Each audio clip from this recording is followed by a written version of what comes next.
Welcome back to the Restaurant Growth Show podcast. Today, we tackle a crucial question in hospitality. How can restaurant operators effectively drive sustainability? And who better to help us answer this question than today's guest, Jason E. Brooks. Jason, a friend of the show, brings over 30 years of experience in hospitality with top brands. He's going to help us understand how operators can reduce food waste, implement energy efficient practices, and leverage data to enhance operation. Jason, welcome back to the show. And normally I'm going to ask you how you're doing today. But before I ask you how you're doing and let you say anything at all, I want to congratulate you, my friend. Today is your fifth episode, and as you can see, maybe you can on the whiteboard behind me here, you've joined the Five Timers Club.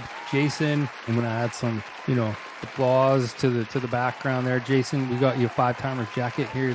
Let me just show it here for you guys. There's no embroidery yet. We're working on the embroidery. We've got you a Five Timers jacket right here, my friend. Oh, he got it tailored for me too. That's what I'm It's talking gonna about. fit you just right. It's gonna fit you just right. Sheepskin. Pull So up. with all of those exciting things being said, welcome to the Five Timers Club, number one. Number two, how are you doing today? Man, doing good besides, again, the whole donut thing, man. I mean, it's sad.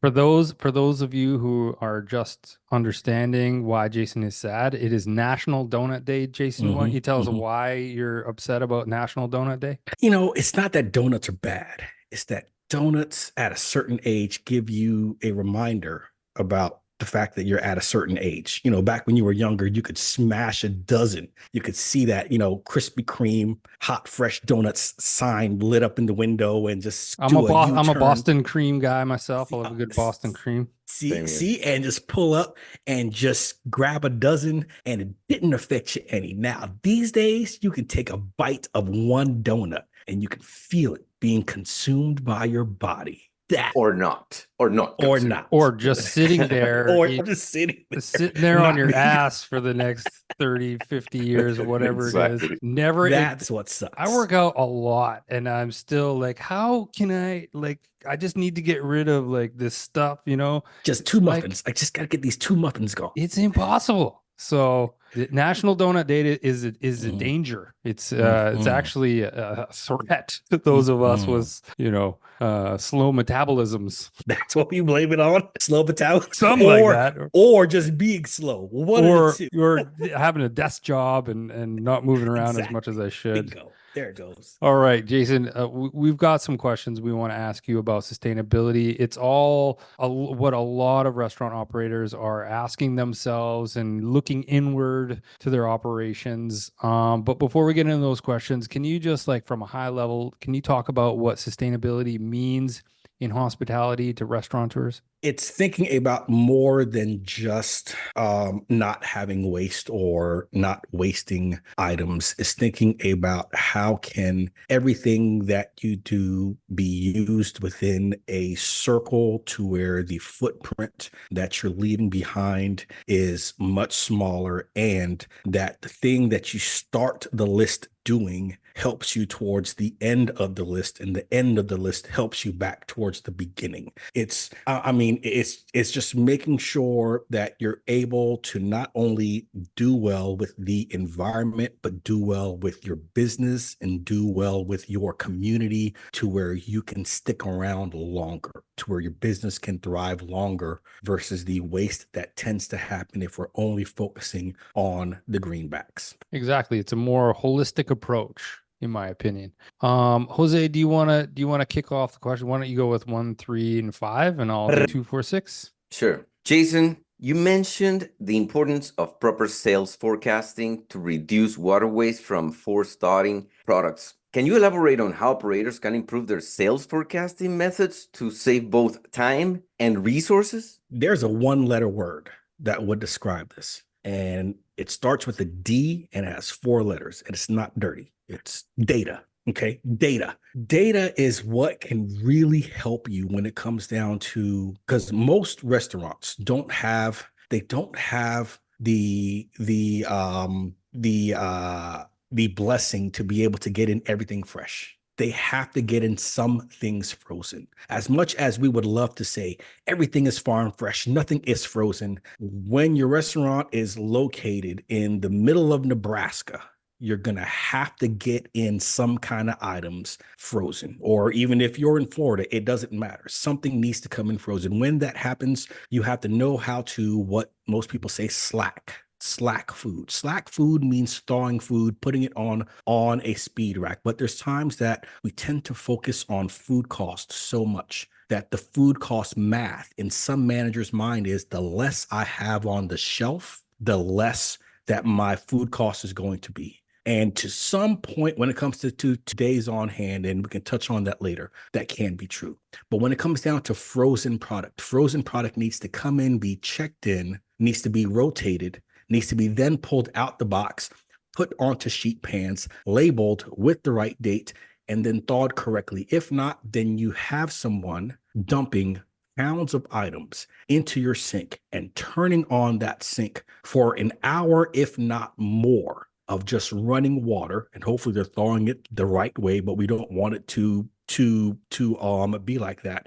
So the whole premise of saving money by having less, by ordering it last minute, doesn't really matter, because you're running the water for an hour or 2 hours, 2 to 3 times per week in order to get product thawed. That right there is one of the biggest things that when it comes to forecasting your sales, if you can forecast your sales, and not just dollars wise, but product mix wise, knowing what you sold last week, Thursday, the Thursday prior to that, the Thursday prior to that, then what you were up or down versus last year, and then any other things like weather or events or holidays that may be going on. So that all wraps into that 4-letter word that starts with D, data. That's what brings it right back to data. I love that hand sign. Next thing that you can do is also to identify trends. And that is still you looking at your data, taking the time to not be like, it's Thursday, I always know what we sell on Thursday. I wish that was the case. You have to actually look and see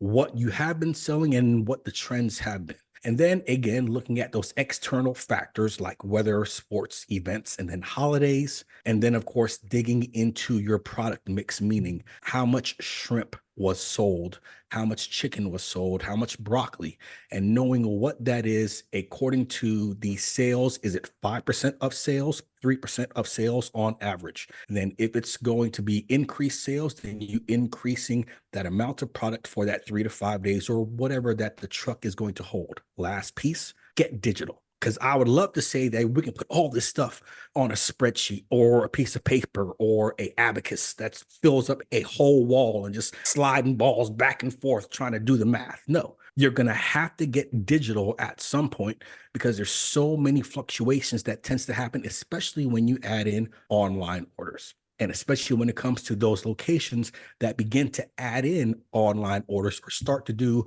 some further marketing towards their online orders, you can then kind of skew those sales if you're still new at doing that. So getting digital helps to take some of that weight off your shoulders of doing all that math. Makes sense. Makes sense. Yeah, I can only imagine the amount of water this force thawing products. That to me screams, poor time management. And that also leads into my next question that talks about, you did answer a little bit of what we're going to ask here next in terms of data management for sustainability. But let's talk about garbage data in, garbage data out. Can you talk a little bit more about what that means to operators? That means if you eat a lot of donuts, then you're not going to be fit. So it doesn't always come out though. But garbage data in, that's, us taking our time as operators, and our business is built for us to be the most productive when we're in front of the guest, making things happen, getting the work done. But we have a lot of paperwork that also needs to be done too. And that data that we get from this paperwork, from these counts, helps us to rub that crystal ball and see what's coming up tomorrow or next week, whether writing a schedule or doing a truck order. So having to slow down to speed up, like Lightning McQueen said, you have to slow down in order to speed up, is a very key thing. So don't rush through your counts and things like that. Most people should know that. but being consistent is also something. We tend to, like, one of my focuses that I've been on here recently, which is delegating. We tend to try to do everything ourselves. And since we have less time, we speed through things or we take shortcuts. But being consistent with the process that we use, with the footsteps that we take through our restaurant. If we're starting from the walk-in freezer to the walk-in cooler to dry storage to then the pantry station, then the grill station, then the prep station, then up to the bar, whatever the footsteps are, be consistent in those footsteps as you're walking through. Then be consistent in the technology that you use. And when I say technology, that can be a piece of paper. I hope there's no operators still using a piece of paper to get their data, but be consistent in that piece of paper. Don't go switching from this one day to something else the next day to something else the next week. Be consistent in the technology that you use. And then, if at all possible, use the same person or group of people. Yes, we should be delegating and training people to take on more processes, but that is a very thought out process and plan that we're with them talking through all the counts when it comes down to how we're getting this data from the orders and the counts and the 0.7 of a case to a 0.2 of a bottle. But we're with them side by side. But those things right there, slowing down in order to speed up to get the best data, be consistent of when you're counting, use the same process, use the same footsteps, use the same technology, and hopefully use the same people, or as you're bringing them in, you're walking with them and working through it for a couple of times so that they can understand. And that's how you can get better data going in order to be more efficient with those numbers. I couldn't agree more. And you know what? There is something to be said about the instinctive nature of an operator, and sometimes they take decisions. In my experience, working with restaurants throughout the years, there's a lot of times that they make a decision not necessarily based on data, and then you compare to the database, and a lot of times are very similar, like, or at least very similar in what they were intending or touching and making decisions on. But I think that every time that you leave out data, there is a margin, there is a piece that you are missing out on, for sure, right? Precision. I can't discount gut feelings. Absolutely. Gut feelings within your business. You should know your business. You built it. You're in there 9 days, 8 weeks. So you are correct. But it's that one time. It's that one time that you don't use the data and you're like, I'm going to go with my gut feeling. And then that's whenever you can get some bad choices from that. Well, the devil is in the details, and in an industry where margins are so thin, if you can shave, half a point here, improve a half a point there over time, you're still bolstering the bottom line and utilizing data as the benchmark. But still incorporating your gut feeling. Of course, you have to, because there's so much natural variables that are happening on a day-to-day basis from minute to minute. Anyways, go ahead, Jose. Well, yeah. So on that note, and let's go back to the garbage and the donuts. When it comes to food waste, and that is a very significant issue in the industry around the world, right? What are some practical steps that restaurant operators can take to minimize food waste while also saving time in their daily operations? I view food waste in two different areas. One area is pre-consumer food waste, and that is food waste that happens before the food even reaches the guest. And then there's post-consumer food waste. And that's waste that happens after the guest has received it. First, to battle both types, first thing that you have to do is be accurate at your inventory. That's the very first thing. Make sure that your inventory system is linked to your POS sales so you can understand when it comes to food that is being wasted, what you actually bought, what you actually sold, and what you should have had still sitting there, and now what you actually have. That's going to give you that variance. That variance is key to understand what's going on with food waste. So yes, it's good to have good data. It's good to have inventory, but when you tie in your inventory to your POS system to actually link it to what's being sold, you're more so able to have or to know where to look when it comes to food waste. Now let's get back to pre-consumer focus, the pre-consumer waste. Some pre-consumer waste tends to happen that we may over prep items. You wake up, it's Saturday. I always prep 5,000 this on Saturdays versus looking at the last few Saturdays of what you actually sold. So making sure that the prep is correct, and then making sure that you are accurately forecasting those sales and that you're accurately ordering the right amount of food. Food is very perishable, meaning that some food that we order, it can sit on the shelf for 36 hours and then it's done. Can't even use it. Some, it can sit on there for 8 weeks and it's still good to go because it's a dry good. But knowing and understanding how much that you're bringing in according to how much that you use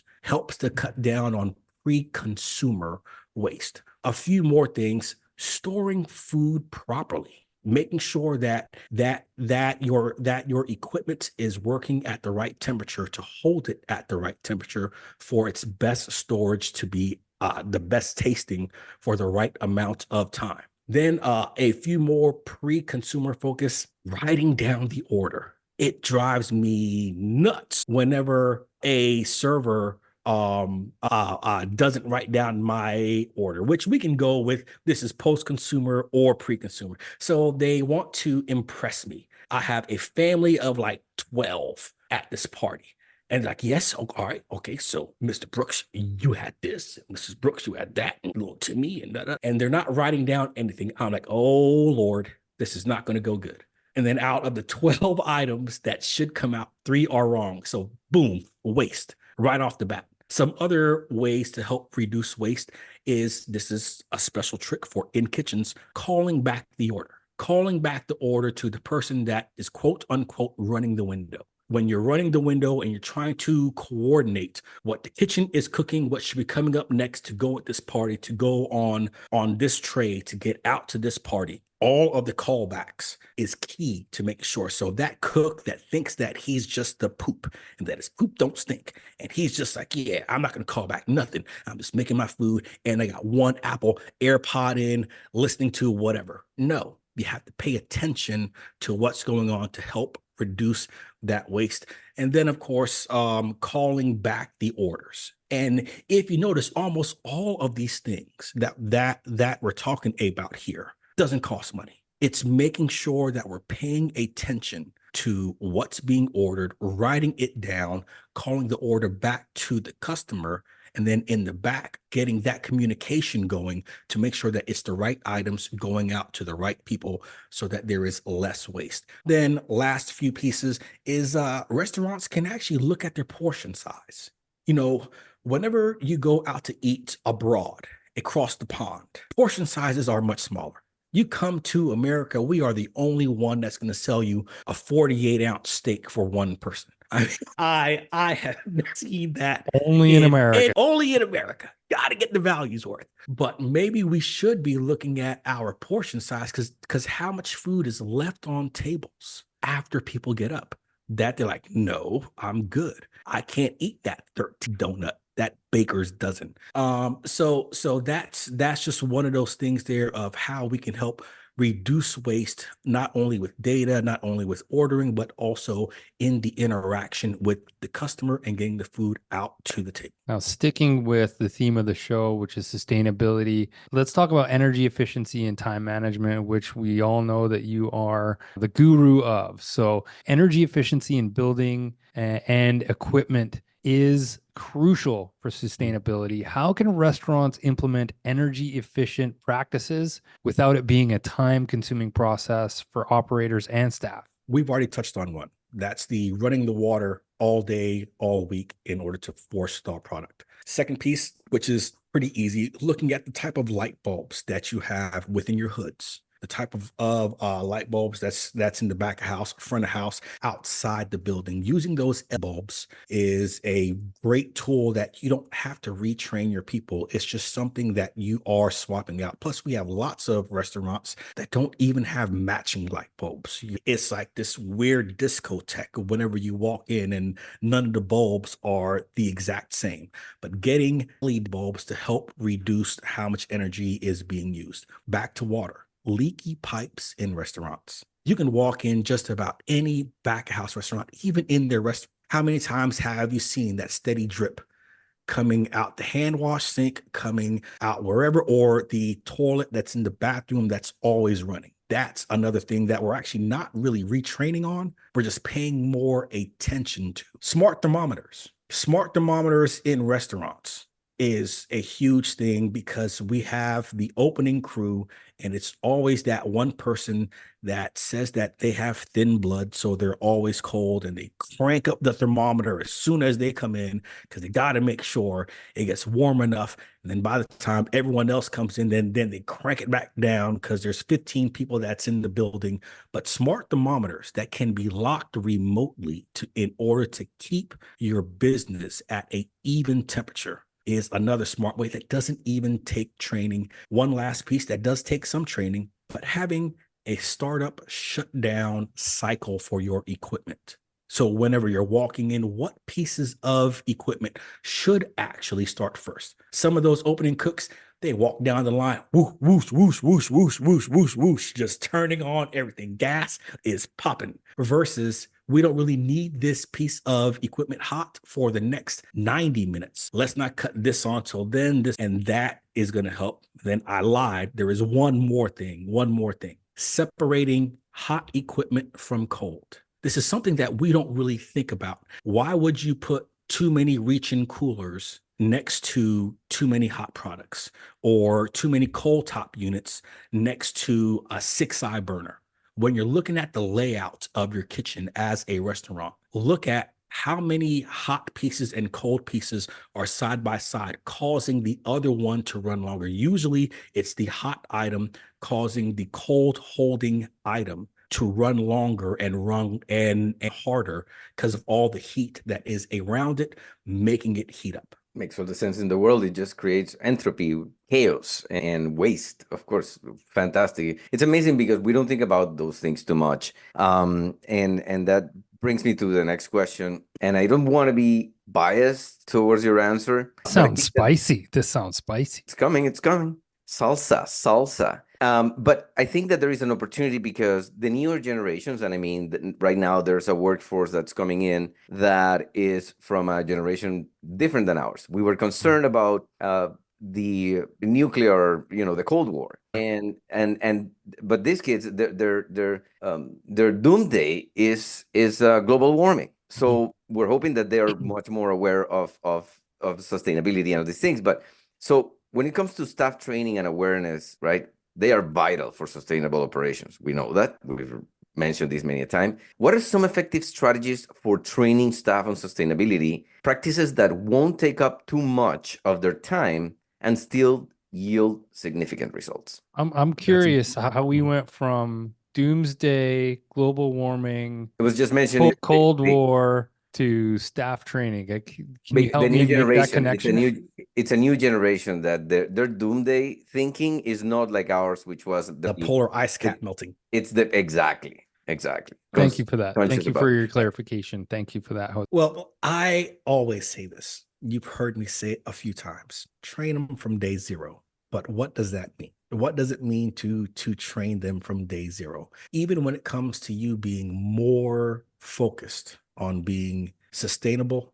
and efficient, you actually start that with what you're known for within your community. You are either known for someone that is focused on saving energy or you're not. It's not that you have to have everything out front talks about being green, but there is probably some kind of marketing effort put into the front of house to the exterior something that helps to define the fact that you are cognizant of saving energy. You're cognizant of saving water. You're cognizant of saving linen. So all of the things that you're doing of how many takeout utensils you give to your customers for their takeout orders, all those things, you can have some kind of marketing even out there that helps to, hate to say it, brainwash people even before they even interview for working for you, that you're looked at as someone that is focused on helping to reduce that footprint. Second thing, it is that you really have to build it into your orientation. Whenever you hire them, they then accept the offer, they then come in. If you say that you're energy efficient, but you have a stack of 89 papers for them to sign in triplicates, that doesn't say much. You better be, again, digital. You better make sure that everything they're doing in order to onboard is actually digital. Their handbook digital. You're doing as much, and then you're explaining the why. It's one thing to do that thing. It's something else to then explain that why on the first day of orientation. A few other pieces. Whenever you're training for different areas within your restaurant, you can actually have little sections on your training card that's reusable, not a one and done print, but on your training cards that actually highlights savings, or that highlights sustainability, or highlights recycling for that area, for the host stand, for the saute area, for the prep kitchen. But if you can just highlight one or two things in every area that you train throughout your business, that's how you're actually training them, not only from the marketing aspect to the orientation aspect to when they're being trained. And then the last piece is you can always have those little cards that's up by the light switch saying, make sure that we turn off all lights by X, or on the thermostat, or in the walk-in cooler, or for dry storage. Little reminders throughout your business for people to get that friendly reminder, because we all have things that are on our mind, from bills to spouse to friends to social media. We will need that reminder in order to tell us, hey, don't forget, don't leave the water running. You know, it wouldn't be a Restaurant Growth Show podcast episode if we didn't mention artificial intelligence. Now, Jason, how can operators leverage AI technologies to continuously improve their operations and save time while being more sustainable? That is a really easy question. And it still goes down to that 4-letter dirty word that starts with D, data. It goes back to data. It goes back to data. I thought you were Data going to is mention the girl I dated a few years ago, Donna. I was going to Dana. apologize, Donna. I'm really sorry. But no, you meant it's data. Okay, sorry. Yes. Because whenever you're looking at all of the moving pieces within the business and everything to analyze of just how much to order, let AI do that for you. We make lots of mistakes ourselves, but the thing is that when we make it, we make an excuse of, oh, it's Billy's fault. It's because he was talking to me when I did my bar order, so I ordered 3 cases too much of XYZ. No, it's not. It's because you did that. But whenever you let AI analyze what's going on in and around your building, we may do good at knowing what our numbers are, but we're really not that good at understanding the things that are going on around the building that we're not thinking of. Different expos, different conferences, and weather stuff. There's all kind of things that AI can pull in that information of how to best reduce the amount of usage of items without going overboard to where we actually run out. We can also think about AI when it comes down to our equipment. There is AI powered walk-in coolers, reach-in coolers, things like that, that helps us to understand, is our product being held safe for our customers for the right amount of time, and then can alert us. It can also say it's time to service this piece of equipment and even schedule getting someone out to come service it. So there's so many things when we think about how many more things that our business can do and will do within hospitality. it's good to have something else doing the math for us. It's interesting to hear about, obviously, data. Data can be a good word. Data can be a dirty word. Bottom line is we need to wrap our heads around the Yes. data that we Mhm. are surrounded by every single day. That's all the time we have for this episode today. Jason, now's your time to plug away. Where can people connect with you? What's your platform of choice? JasonEBrooks.com, and you can always catch me on LinkedIn. I love that community.